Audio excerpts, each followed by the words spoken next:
Friends આપણે ગઈકાલે જે છે એમાં પ્રમાણિત હાઇડ્રોજન વિદ્યુત ધ્રુવ એનો ઉપયોગ કરી અને કોઈપણ વિદ્યુત ધ્રુવનો પ્રમાણિત અર્ધકોષ પોટેન્શિયલ કેવી રીતે શોધી શકાય એ થોડી બે ઉદાહરણો ઉપરથી જોઈએ।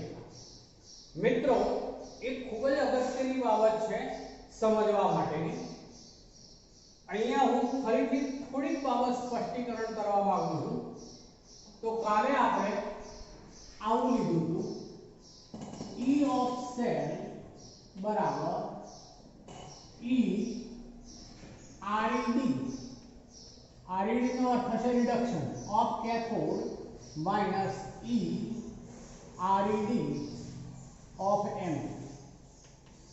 મિત્રો અત્યારે આપણે ઉપર મૂર્ધાંક ચિહ્ન નથી લાગુ પાડ્યું કોઈમાં, એટલે એનો અર્થ એવો થયો કે આ કોષ જે છે એ પ્રમાણિત નથી। તો યાદ કરો આપણે પ્રમાણિત કોને કહીશું મિત્રો? તો જેમાં 298 કેલ્વિન તાપમાન હોય, જે સક્રિય આયનો હોય તેમની સાંદ્રતા 1 મોલર હોય અને કોઈ વાયુરૂપ ઘટક હોય તો એનું દબાણ 1 બાર હોય તો આપણે એને પ્રમાણિત ગણીશું। હવે મિત્રો જો પ્રમાણિત હોય તો આવું ચેન્જ કરતા હોય તો સીધું ચેન્જ કરી દઉં છું। અહીંયા E મૂર્ધાંક સેલ બરાબર E મૂર્ધાંક RED of cathode minus E મૂર્ધાંક RED of anode. મિત્રો જ્યારે આપણે કેથોડ અને એનોડ લઈએ ત્યારે બંનેના રિડક્શન પોટેન્શિયલનો તફાવત હોય છે, બરોબર યાદ રાખજો। रिडक्शन पोटेंशियल નો અર્થ એવો થાય કે તેની ઇલેક્ટ્રોન સ્વીકારવાની વૃત્તિનું માપ। એ જ રીતે મિત્રો દરેક વિદ્યુત ધ્રુવ ઇલેક્ટ્રોન મુક્ત પણ કરી શકે, તો ઇલેક્ટ્રોન મુક્ત કરવાની વૃત્તિના માપને ઓક્સિડેશન પોટેન્શિયલ કહેવાય। જો પ્રમાણિત ઓક્સિડેશન પોટેન્શિયલ લેવો હોય તો મિત્રો હું શું બોલું છું એ સમજજો। એ વખતે E મૂર્ધાંક આપણે E of cell લેવો હોય તો E મૂર્ધાંક OXI લખાય અને એનોડ પહેલા આવે, એનોડ માઈનસ E મૂર્ધાંક ઓક્સિડેશન ઓફ કેથોડ।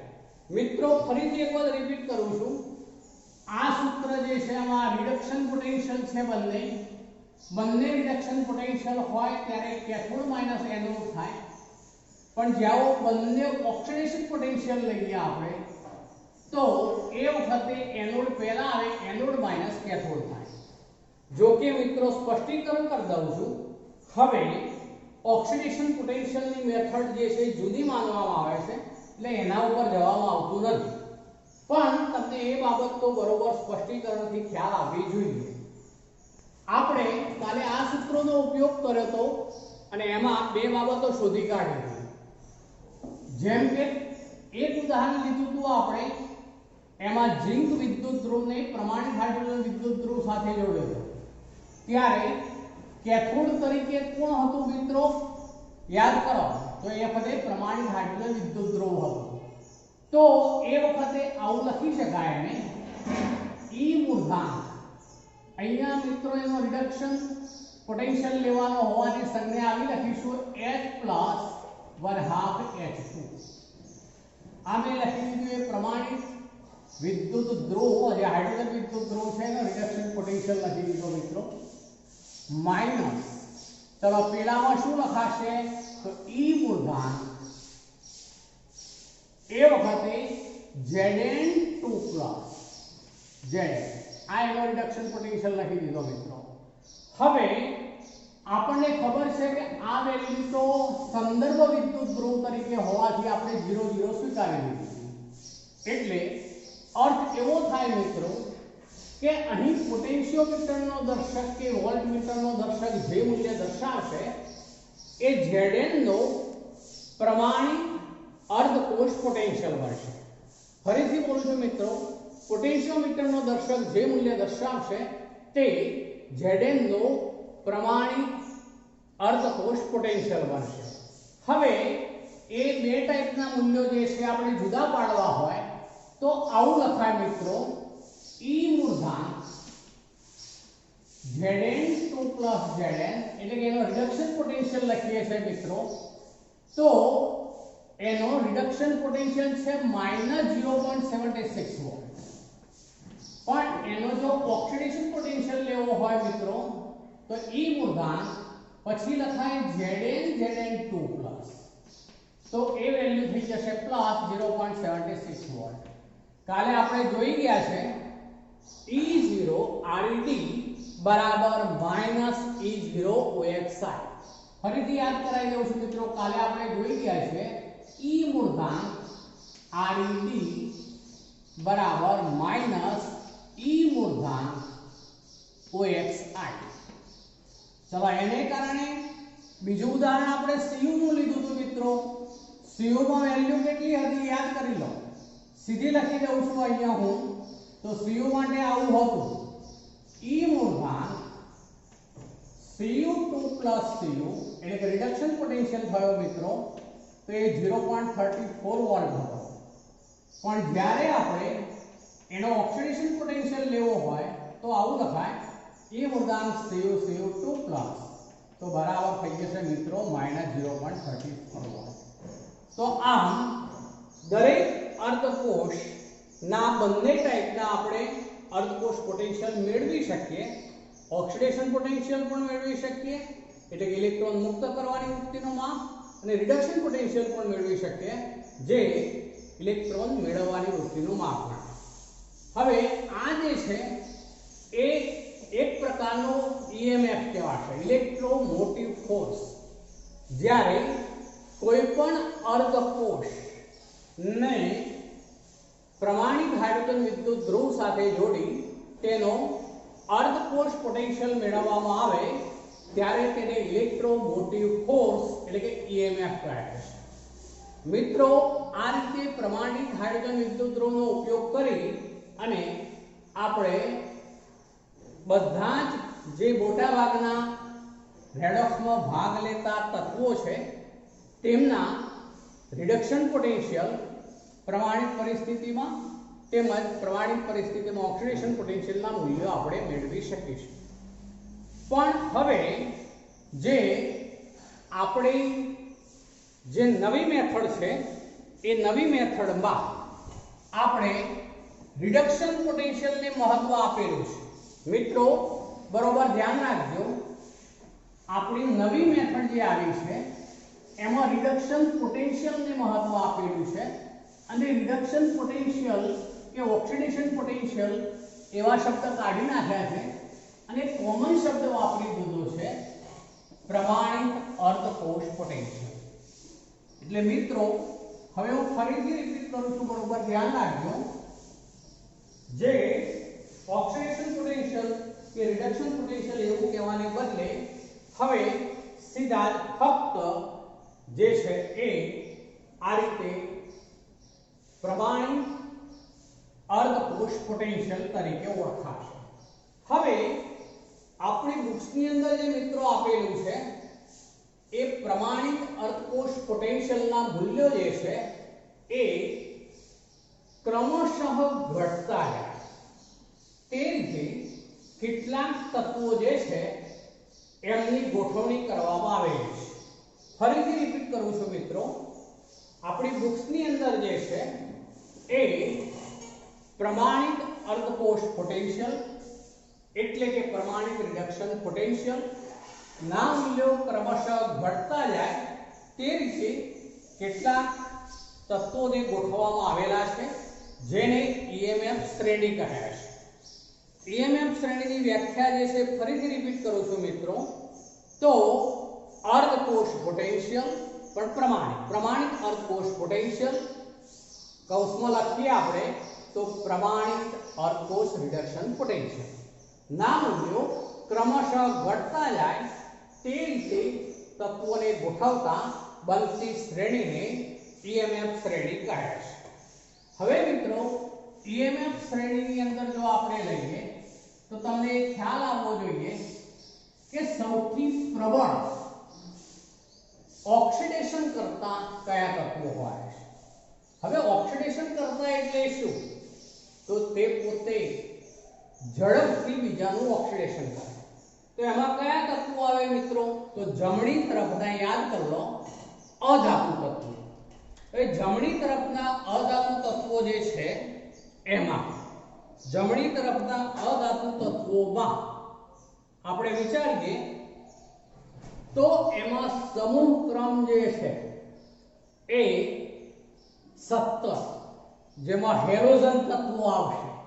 આપણે 11માં જોઈ ગયા છે કે હેલોજન તત્વો જે છે એ સૌથી વધુ પ્રબળ શું છે? ઓક્સિડેશન કરતા.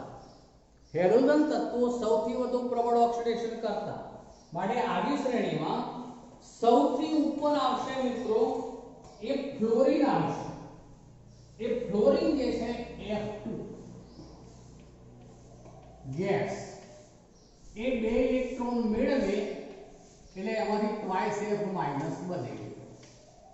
એનો જે પોટેન્શિયલ છે જેને આપણે E મૂળધાન ReD એવું સ્પષ્ટ હું લખું છું તમને ખ્યાલ આવે એટલા માટે. તો E મૂળધાન ReD એનું જે મૂલ્ય છે એ 2.87 છે. 2.87 આ બધા વોલ્ટેજમાં છે મિત્રો, ધ્યાન રાખીશું. ચલો પછી અન્ય હેલોજન તત્વો તરફ જઈએ છે મિત્રો. તો તેમાં આપણે ફક્ત હેલોજનની જ વાત અત્યારે કરવી છે. આમ તો તમને ખબર હોવી જોઈએ કે ફ્લોરિનની વિદ્યુત ઋણતા સમગ્ર આવર્ત કોષ્ટકમાં સૌથી વધુ. પછી બીજા નંબરે કોણ આવે? તો આમ તો ઓક્સિજન આવે મિત્રો, તમને ખબર હોય તો. બરોબર. પણ અહીંયા આપણે હેલોજન તત્વો ઉપર જ ખાસ પહેલા મારે જવું છે. એટલે આપણે હેલોજનની દ્રષ્ટિએ લઈએ તો Cl2 લઉં છું હવે હું. Cl2 gas plus 2 electron twice Cl minus. ચલો એનો વોલ્ટેજ છે 1.36 વોટ. ચલો ત્યારબાદ હેલોજન તત્વ તરીકે આવશે Br2 ગેસ વત્તા 2 ઇલેક્ટ્રોન ટ્વાઇસ Br માઈનસ અને એનું મૂલ્ય છે 1.09 વોટ. ચલો ત્યારબાદ આપણે જરૂરી છે એવા તત્વો પર જ ખાસ જવું છે મિત્રો. તો એમાં એક છે Ag plus electron gas Ag. ચલો આ જે છે એની વેલ્યુ છે મિત્રો 0.80 વોટ. ચલો ત્યારબાદ આવશે એની નીચે આપણે આવું છે મિત્રો તો I2 એની નીચે આવે છે, ધ્યાન રાખજો. જે Ag+ છે એની નીચે O2 અને I2 બંને છે. I2 અહીંયા હું લઉં છું અત્યારે. I2 + 2 ઇલેક્ટ્રોન એટલે ટ્વાઇસ I માઈનસ થશે. ચલો એનો છે 0.54. ચલો હવે આપણે જરૂરી છે એવું Cu+1 અને Cu+2 બંને છે. Cu+1 જે છે એને માટેનો પોટેન્શિયલ જે છે એ 0.52 વોલ્ટ છે મિત્રો. 0.52 વોલ્ટ. Cu2+ લઈએ છે તો આપણે શોધી કાઢ્યો મિત્રો એ 0.34 વોલ્ટ છે.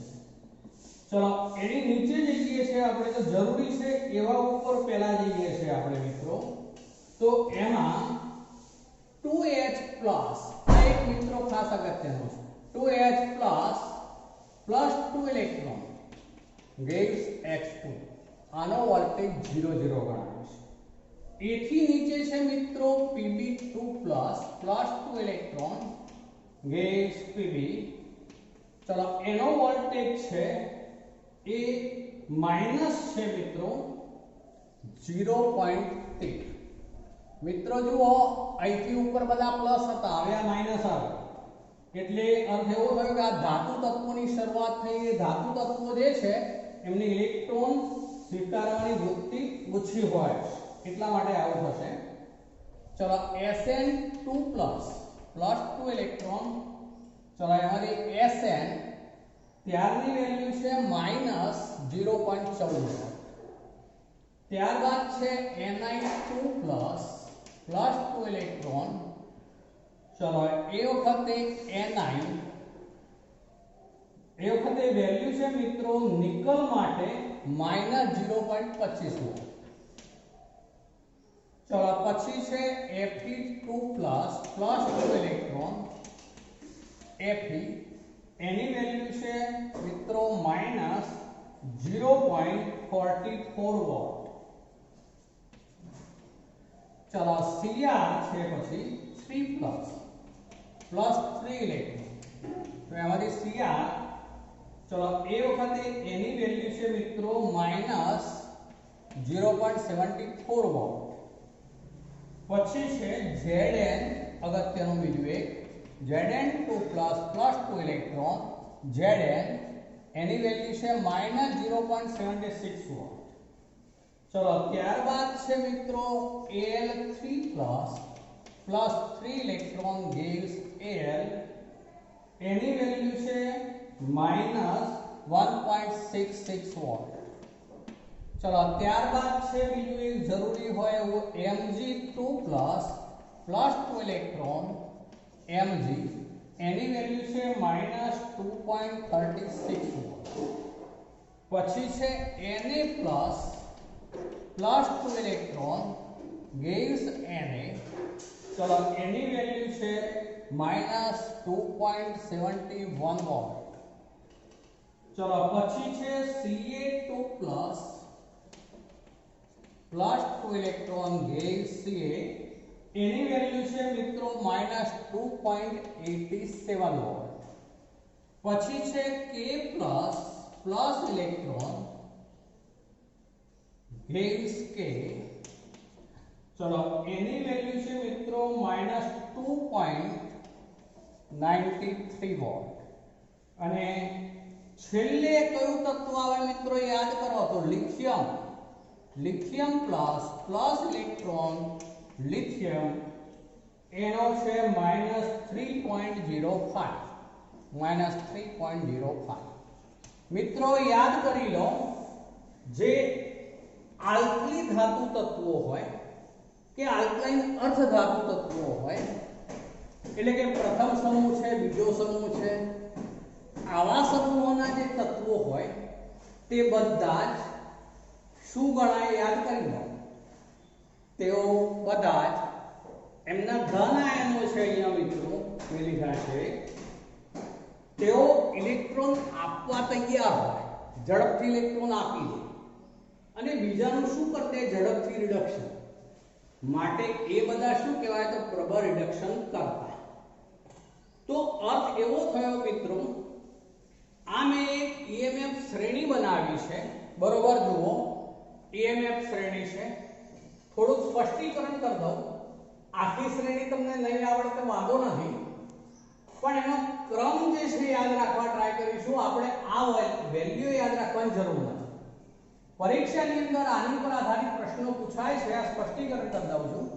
પણ એમાં વેલ્યુ જે છે એ આપેલી હોય એવું બનશે, એટલે આપણે વેલ્યુની જરૂર નથી. પણ આ ક્રમ ઘણી વખત જે છે એ જરૂરી હોય છે. અમુક વેલ્યુ ના આપી હોય તો આપણે ક્રમ ઉપરથી એવું નક્કી કરી શકીશું. હવે મિત્રો ઉપરવાળા જે છે એ બધા કયા ગણીશું તો પ્રબળ ઓક્સિડેશન કરતા, નીચેવાળા જે છે પ્રબળ રિડક્શન કરતા. હવે કયા શબ્દો વાપરું છું એ ધ્યાન રાખજો. ફ્લોરિન સમગ્ર કોષ્ટકમાં સૌથી વધુ પ્રબળ ઓક્સિડેશન કરતા, એટલે ઉપરથી આમ નીચેની તરફ આવીએ તો મિત્રો શું થવાનું, ઓક્સિડેશન કરતા તરીકેની પ્રબળતામાં ઘટાડો થશે.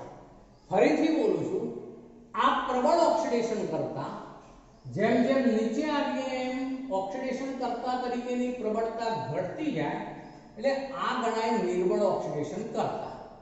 શ્રેણીમાં ઉપરથી નીચેની તરફ આવતા ઓક્સિડેશન કરતા તરીકેની પ્રબળતા ઘટતી જાય છે. ચલો બીજું કહું છું, જોજો. ઇલેક્ટ્રોન સ્વીકારવાની વૃત્તિનું માપ એ પણ ક્રમશઃ ઘટતું જાય છે. સમજો મિત્રો, ઇલેક્ટ્રોન સ્વીકારવાની વૃત્તિનું માપ પણ ક્રમશઃ ઘટતું જાય છે. બીજું, એના કરતા ઊંધી બાબત, આ ઉપરના જે છે નિર્બળ રિડક્શન કરતા કહેવાશે, નીચેવાળા પ્રબળ રિડક્શન કરતા કહેવાશે. એટલે અર્થ એવો થયો કે ઉપરથી નીચેની તરફ આવીએ તો રિડક્શન કરતા તરીકેની પ્રબળતા બોલું છું, ધ્યાન રાખજો। એ મિત્રો શું થતી જાય? ક્રમશઃ વધતી જાય। આ રિડક્શન કરતા નથી એમ કહીએ તો ચાલે, જેમ નીચે આવીએ એમ રિડક્શન કરતા તરીકેની પ્રબળતા વધતી જાય, સૌથી વધુ પ્રબળ રિડક્શન કરતા। એટલે એનો અર્થ એવો થયો મિત્રો કે તે બીજાને સૌથી ઝડપથી ઇલેક્ટ્રોન આપી શકે। એટલે ઇલેક્ટ્રોન મુક્ત કરવાની વૃત્તિ કહીએ તો ઉપરથી નીચેની તરફ આવીએ તેમ ઇલેક્ટ્રોન મુક્ત કરવાની વૃત્તિ વધતી જશે। આ બધા જે મોટા ભાગના તત્વો છે એ ધાતુ તત્વો છે। ધાતુ તત્વો સરળતાથી ઇલેક્ટ્રોન મુક્ત કરશે, એટલે એમના જે E0 ReD ના મૂલ્યો છે એ માઈનસ આવવાનું કારણ શું મિત્રો? તો ફરીથી એક વાર બોલું છું, ધાતુની લાક્ષણિકતા હોય કે તેઓ સરળતાથી ઇલેક્ટ્રોન મુક્ત કરે એટલે તેમના ઓક્સિડેશન પોટેન્શિયલના મૂલ્યો ઊંચા હોય, પણ રિડક્શન પોટેન્શિયલના મૂલ્યો જે છે એ એના કરતા ઊંધા એટલે કે માઈનસમાં હોય। રિડક્શન પોટેન્શિયલના મૂલ્યો નીચા છે એટલે કે માઈનસમાં છે। તો આમ આ બધા ધાતુ તત્વો છે। અહીં મિત્રો શ્રેણીમાં સૌથી લગભગ મધ્ય ભાગ હાઇડ્રોજન છે, જે આપણે પ્રમાણિત હાઇડ્રોજન વિદ્યુત ધ્રુવ તરીકે લીધો। આપણે મિત્રો બે ઉદાહરણ આજે સવારમાં પણ રિપીટ જે કરી લીધા એમાં યાદ કરી લો। એક આ અર્ધકોષ લીધો તો એની સાથે બીજો અર્ધકોષ આપણે આ Zn નો લીધો, Zn।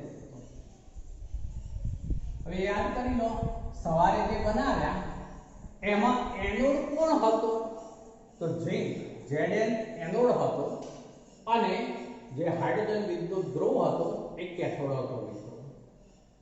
હવે આ જે છે અર્થ એવો થયો, કોઈ પણ બે તત્વો લઈએ તો એમાં જે નીચે આવેલું હોય એનો હંમેશા એનોડ બને, જે ઉપર આવેલું હોય એનો હંમેશા કેથોડ બને।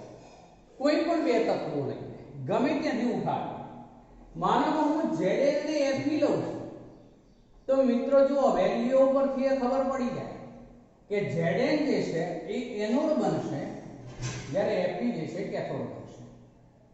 આપણે બીજું ઉદાહરણ લીધું કે આ ટાઈપનું હતું, હાઇડ્રોજન વિદ્યુત ધ્રુવ સાથે બીજું કયું લીધું હતું? તો કોપર 2 વાળું લીધું હતું, યાદ કરી લો મિત્રો। સવારે બીજું ઉદાહરણ લીધું એ યેલો। તો આની અંદર ઉપર આ નીચે વાળો જે છે શું બનવાનો? એનોડ। તો ઉપર વાળો શું બનવાનો મિત્રો? કેથોડ। ફરીથી એક વખત રિપીટ કરું છું, કોઈ પણ બે તત્વો લઈએ તો એમાં નીચેનો હોય એ એનોડ બને, ઉપરનો જે હોય એ કેથોડ બને। મિત્રો ડેનિયલ કોષમાં આપણે આ બેનો યુઝ કરેલો, યાદ કરો, ડેનિયલ કોષમાં એમાં Zn નો એનોડ લીધો હતો અને Cu નો આપણે કેથોડ લીધો હતો। એટલે અર્થ એવો થયો કે આ EMF શ્રેણીની મદદથી આપણે જાણી શકીશું કે કોનું ઓક્સિડેશન થઈ શકે, કોનું રિડક્શન થઈ શકે, કયો ઓક્સિડેશન કરતા છે, કયો રિડક્શન કરતા છે। કોઈ પણ કોષ બનાવવો હોય તો ત્યારે નીચે વાળો હોય એ જ એનોડ તરીકે લઈશું, ઉપર વાળો જે હોય એ કેથોડ તરીકે લઈશું ફિક્સ। અને કોઈ પણ પ્રમાણિત કોષનો કોષ પોટેન્શિયલ આપણે શોધવો હોય તો આ EMF શ્રેણીની મદદથી આપણે શોધી શકીએ। હવે મિત્રો એક ઉદાહરણ લઉં છું હું, આપણે ડેનિયલ કોષ જે લીધો, હવે ડેનિયલ કોષમાં શું લીધું હતું ફરીથી રિપીટ કરું છું, Zn solid, Zn2+ aqueous 1 molar, પછી ક્ષાર સેતુ લીધું હતું આપણે। ચલો પછી શું આવે મિત્રો? તો Cu2+ aqueous 1 મોલર, બંને આયનો ક્ષાર સેતુની આસપાસ છે, Cu સોલિડ। ચલો આ એનોડ અહીંયા માઈનસ, આ કેથોડ અહીંયા પ્લસ। હવે મિત્રો આપણે અર્ધ પ્રક્રિયાઓ લઈએ તો સરળ છે। જુઓ, આપણે ગમે તે પહેલા લખીએ, માનો કે કેથોડની પહેલા લખીએ છે તો આમાંથી આ બને કેથોડ, તો આમાંથી આ બને કેથોડ ઉપર હંમેશા રિડક્શન જ થાય। વ્યાખ્યા જે છે જે વિદ્યુત ધ્રુવ પર રિડક્શન થાય તેને કેથોડ કહે છે. એટલે આ પ્રક્રિયા થઈ ગઈ RE રિડક્શન. હવે એનોડ લઈએ છે, તો એનોડ એટલે આ 4 સીધુની ડાબી તરફનો એનોડ. યાદ રાખો આ બે ઊભી સમાંતર લીટી એટલે 4 સીધું, એની ડાબી તરફ હોય એનોડ, જમણી તરફ હોય કેથોડ. ચલો હવે આ એનોડ લઈએ છે, તો એનોડ જે છે એમાં આમાંથી આ બને. મિત્રો બહુ સરળ છે, જુઓ આમાંથી આ બને એ કેથોડની પ્રક્રિયા. એટલે શું કરવાનું, આપણે આ પ્રક્રિયક બનાવવાનું, આ નિપજ બનાવવાનું. પણ આ રિડક્શન છે એટલે અહીંયા ઇલેક્ટ્રોન જોઈએ. આ પ્રક્રિયક આ નિપજ, તો અહીંયા Zn સોરી, તો આમાં પેલી બાજુ ઇલેક્ટ્રોન આવશે મિત્રો, Zn2 aqueous પ્લસ 2 ઇલેક્ટ્રોન. એટલે આ કઈ પ્રક્રિયા થઈ ગઈ, ઓક્સિડેશન. બેનો સરવાળો કરી દઈએ એટલે કોષની કુલ પ્રક્રિયા થઈ જાય મિત્રો. કોષની કુલ પ્રક્રિયા લઈએ, જ્યારે ઇલેક્ટ્રોન સરખા હોય ત્યારે ઇલેક્ટ્રોન ઉડી જશે. જ્યારે કોષની કુલ પ્રક્રિયા લેવી હોય મિત્રો, ત્યારે બંને અર્ધકોષમાં ઇલેક્ટ્રોન સરખા હોય પણ ખરા, ન પણ હોય, તો આપણે ઇલેક્ટ્રોન સરખા કરવા પડે. માનો કે સપોઝ અહીંયા આપણે એલ્યુમિનિયમ હોત, તો એ વખતે તો એલ્યુમિનિયમ gives એલ્યુમિનિયમ 3++3 ઇલેક્ટ્રોન થાય. તો એ વખતે મિત્રો બંનેમાં ઇલેક્ટ્રોન સરખા કરવા, એકમાં 2 છે ને એકમાં 3 થાય છે, તો એ વખતે 2 વાળા આખા સમીકરણને 3 વડે ગુણવું પડે, અને 3 ઇલેક્ટ્રોન જેમાં આવતા હોય એ સમીકરણને 2 વડે ગુણવું પડે, એટલે કુલ ઇલેક્ટ્રોન 6 થઈ જાય. એ રીતે આપણે કરવું પડે, ઇલેક્ટ્રોન બેલેન્સ કરવા પડે, ત્યારે સરવાળો થઈ શકે. હવે સરવાળો કરીએ તો Zn સોલિડ વત્તા Cu2 aqueous base. ચલો એમાંથી બન્યું Zn2 aqueous વત્તા Cu સોલિડ. હવે મિત્રો આ જે છે એ આ ડેનિયલ કોષની રાસાયણિક પ્રક્રિયા છે. આ બંને અર્ધ પ્રક્રિયા, પેલો એનો સાંકેતિક. પણ હવે એનો કોષ પોટેન્શિયલ શોધવો છે મિત્રો. E ઓફ સેલ મૂળાંક, કારણ કે પ્રમાણિત છે, E મૂળાંક સેલ, તો બરાબર શું લઈશું મિત્રો, E મૂળાંક પછી શું લખાય, તો ReD of cathode minus E મૂળાંક ReD of anode. મિત્રો આ સૂત્રમાં આપણે કેથોડ પહેલા લઈએ, એનોડ પછી લઈએ, એટલે પ્રક્રિયાઓ પણ કેથોડ પહેલા લીધું છે, એનોડ પછી લીધું છે. પણ અહીંયા તમે પ્રક્રિયાઓ તો ગમે તે પહેલી લઈ શકો. આ સ્પષ્ટ કરું છું, પેલા એવું ન લઈ શકો. એમાં જેમ છે તેમ તમારે લેવું પડે. ચલો હવે અહીં આપણે E મૂળાંક સેલ બરાબર આવું લખાય મિત્રો, E મૂળાંક.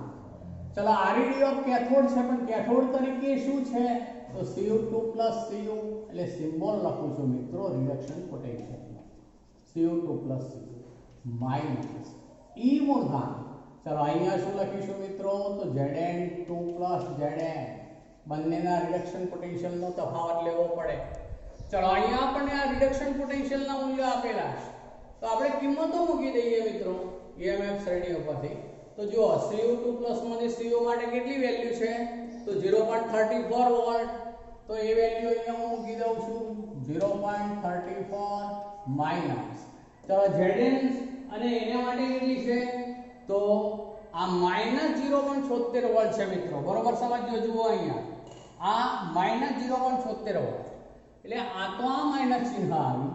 હવે આપણે માઈનસ 0.76 મૂકીશું, એટલે આ માઈનસ માઈનસ પ્લસ થઈ ગયું મિત્રો, તો 0.34 પ્લસ 0.76 એટલે વેલ્યુ થઈ 1.1 વોલ્ટ.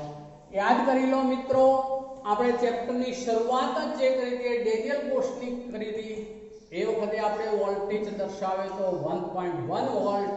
એ ઉદાહરણમાં બંને દ્રાવણોની સાંદ્રતા 1 મોલર લીધી હતી એ ઉદાહરણમાં, એટલે મેં ત્યાં વોલ્ટેજ 1.1 વોલ્ટ લઈને આખું સમજાવ્યું. તો આ રીતે મિત્રો કોઈ પણ પ્રમાણિત જ્યારે કોષ હોય તો એનો કોષ પોટેન્શિયલ શોધવો હોય તો એ આપણે આની મદદથી શોધીશું. હવે આ ઈએમએફ શ્રેણી ઉપર આધારિત ક્યારેક આવા પ્રશ્નો પણ પૂછે છે. જો હું પ્રશ્ન શું બનાવું છું તે ઝીંકના પાત્રમાં CuSO4 નું દ્રાવણ ભરી શકાય?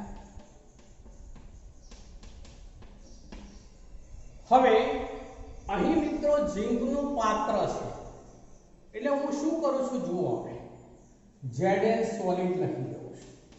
પાત્ર એટલે તો ઘન હોય. ચલો CuSO4 નું દ્રાવણ છે, દ્રાવણનું આયનીકરણ થયેલું હોય એમાં તો Cu2+ આયન આપણે એના સંપર્કમાં આવ્યો એવું કહીશું. SO4 તો પ્રેક્ષક આયન બનશે.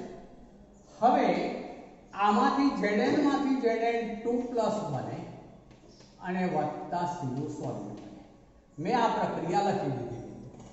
ચલો આ પ્રક્રિયા એ આ જ પ્રક્રિયા છે, જુઓ આ જ પ્રક્રિયા છે. આનો આપણે પ્રમાણિત કોષ પોટેન્શિયલ શોધી કાઢીએ તો એ 1.1 વોલ્ટ બને છે, એટલે કે ધન મળે છે.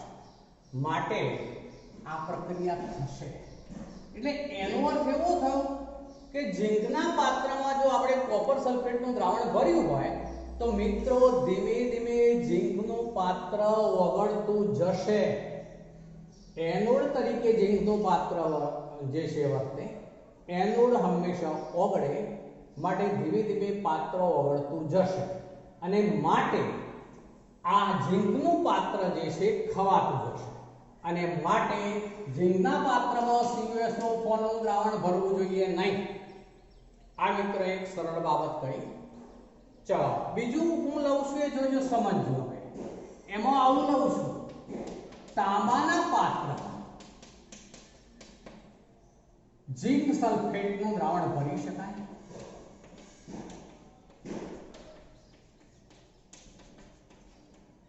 ચલો હવે તાંબાના પાત્રમાં ઝીંક સલ્ફેટનું દ્રાવણ ભરી શકાય આવું છે.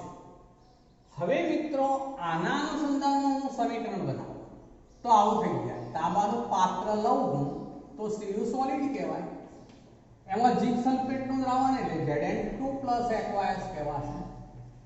ચલો એની અંદરથી તો આવું થાય મિત્રો, Cu2+ aqueous અને Zn સોલિડ. હવે મિત્રો આમાં જુઓ, આની અંદર તો Cu શું બન્યું તો એનોડ, Zn શું બન્યું તો કેથોડ. હવે મિત્રો આને માટે જો E ઓફ સેલ શોધીએ આ સમીકરણ મુજબ એમ બોલું છું, ધ્યાન રાખજો હા. E મૂળાંક સેલ આપણે શોધી કાઢીએ તો પહેલા કેથોડનો પોટેન્શિયલ લેવો પડે. અહીંયા કેથોડ કયો છે તો જેનું રિડક્શન થતું હોય જ કેથોડ કહેવાય મિત્રો. તો એ મુજબ વેલ્યુ મૂકીએ તો -0.76 પહેલા આવશે, Zn વાળું છે એટલે મિત્રો. અને Cu નો તો શું બનાવ્યો છે, અહીંયા ઓક્સિડેશન થયેલો હોવાથી એનોડ, તો માઈનસ એની વેલ્યુ તો છે 0.34 વોલ્ટ. ચલો તો મિત્રો અહીંયા વેલ્યુ શું થઈ જવાની -1.1 વોલ્ટ. એટલે એનો અર્થ એવો થયો કે જ્યારે E મૂળાંક સેલનું મૂલ્ય ઋણ મળતું હોય તો એનો અર્થ એવો થયો કે આવો કોષ કાર્ય કરી શકે નહીં, એવો કોષ અસ્તિત્વમાં હોઈ શકે નહીં. એટલે એનો અર્થ એવો થયો કે આવી પ્રક્રિયા ન થઈ શકે. માટે તાંબાના પાત્રમાં ઝીંક સલ્ફેટનું દ્રાવણ આપણે ભરીએ તો કોઈ ચિંતાનું કારણ નહીં, તાંબાનું પાત્ર ઓગળશે નહીં, એ બે વચ્ચે કોઈ જ પ્રક્રિયા થશે નહીં. મિત્રો એ જ રીતે તમને એવું પૂછવામાં આવે કે જ્યારે એસિડના દ્રાવણમાં ચાંદીની વીંટી પડી જાય તો ચિંતાનું કોઈ કારણ ખરું? અથવા સોનાની વીંટી પડી જાય તો ચિંતાનું કોઈ કારણ ખરું? ચલો મિત્રો આપણે અહીં સોનાની વીંટી એવો મેં ઉલ્લેખ કર્યો. ફરીથી બોલું છું, એસિડના દ્રાવણમાં સોનાની વીંટી, ચલો સોનાની વીંટી પડી જાય તો ચિંતાનું કોઈ કારણ ખરું? તો ચિંતાનું કોઈ કારણ ખરું? જો મિત્રો એસિડમાં સોનું ઓગળી જતું હોય તો ચિંતા કરવી પડે. ઓગળી ન જતું હોય ચિંતાનું કોઈ કારણ નથી. ચલો અહીંયા સોનાની વીંટી, સોનાની વીંટી એટલે Au કહેવાશે. હવે Au3 પ્લસ 3 ઇલેક્ટ્રોન, આને માટે વોલ્ટેજનું જે મૂલ્ય છે એ મૂલ્ય છે 1.40 Au સોલિડ, E મૂર્ધાંક બરાબર છે 1.40 વોલ્ટ. ચલો હવે મિત્રો અહીંયા સોનાની વીંટી છે. વીંટી એટલે કે ઘન પદાર્થ છે એટલે આપણે હવે સમીકરણ બનાવીએ. જુઓ Au સોલિડ, સોનાની વીંટી અને પ્લસ. ચલો હવે લઈએ છે એસિડ, તો એસિડ અહીંયા છે. જો શ્રેણીની મદદથી એમને કેવું હોય તો આ રીતે કહી શકાય. Au નું મૂલ્ય 1.40 વોલ્ટ છે એટલે Au લગભગ આટલા આવશે, અહીંયા હોય આ સ્થાન. એટલે એનો અર્થ એવો થયો કે ઉપરવાળો શું બને, હંમેશા યાદ કરો તો ઉપરવાળો કેથોડ, નીચેવાળો એનોડ. ઉપરવાળો કેથોડ હોય તો કેથોડ ક્યારેય ના ઓગળે, એનોડ જ ઓગળે મિત્રો. એટલે આમાં પણ સીધો જવાબ આપી શકીશું આપણે કે સોનાની વીંટી ભલે ને એસિડમાં પડી હોય પણ એ ઓગળશે નહીં, માટે ચિંતાનું કોઈ કારણ નહીં. પણ આપણે સાબિત કરી દઈએ. Au સોલિડ વત્તા H પ્લસ ગેસ, ચલો એમાંથી બને Au3 પ્લસ વત્તા, ચલો એમાંથી આનું આપણે ઓક્સિડેશન કરાવ્યું તો આનું રિડક્શન થાય તો H2 ગેસ. હવે જુઓ મિત્રો, આપણે જો આવું લેવા જઈશું, આ હાઇડ્રોજન 2 તો મારે 2 વડે ગુણ માનો તો એમાં 2 ઇલેક્ટ્રોનનો ફેરફાર થયો કહેવાય, આમાં 3 ઇલેક્ટ્રોનનો ફેરફાર છે. એટલે આપણે ક્રોસ ગુણાકાર કરવો પડે. એટલે આપણે Au વાળાને 2 વડે ગુણવું પડે અને આ જે છે ને મારે 3 વડે ગુણવું પડે. એટલે અહીંયા 6H પ્લસ આવું લેવું પડે. ટ્વાઇસ Au સોલિડ વત્તા 6H plus aqueous gas, twice Au3 plus aqueous વત્તા 3H2 ગેસ. આ માનો કે રાસાયણિક પ્રક્રિયા થાય છે એમ આપણે સ્વીકારી લીધી છે અને હવે એનો E મૂર્ધાંક સેલ આપણે શોધવો છે. ચલો તો આમાં મિત્રો કેથોડ કયો છે તો જેનું રિડક્શન થતું હોય તે, તો એ હાઇડ્રોજન વાળો છે તો એનો વોલ્ટેજ પહેલા આવે તો એનો વોલ્ટેજ કેટલો 0 વોલ્ટેજ માઈનસ. ચલો હવે Au માટે, તો Au માટે વોલ્ટેજનું મૂલ્ય કેટલું છે મિત્રો તો 1.40. તો હવે આ મૂલ્ય 1.40. તો જુઓ મિત્રો હવે કિંમત કેટલી આવવાની -1.40 વોલ્ટ. તો આમ કોષ પોટેન્શિયલનું મૂલ્ય ઋણ મળે તો તેવી પ્રક્રિયા થશે નહીં. એટલે અર્થ એવો થયો કે સોનાની વીંટી એસિડમાં દ્રાવ્ય થઈ શકશે નહીં. મિત્રો આ આપણે પ્રમાણિત હોય ત્યારે જોઈ ગયા, પણ વનમોલર સિવાયની સ્થિતિ હોત બિન પ્રમાણિત કહેવાશે. એને માટે નનસનું સમીકરણની થિયરી ઉપર જવું પડે. આપણે એવી ચર્ચા જે છે કાલ ઉપર રાખીશું.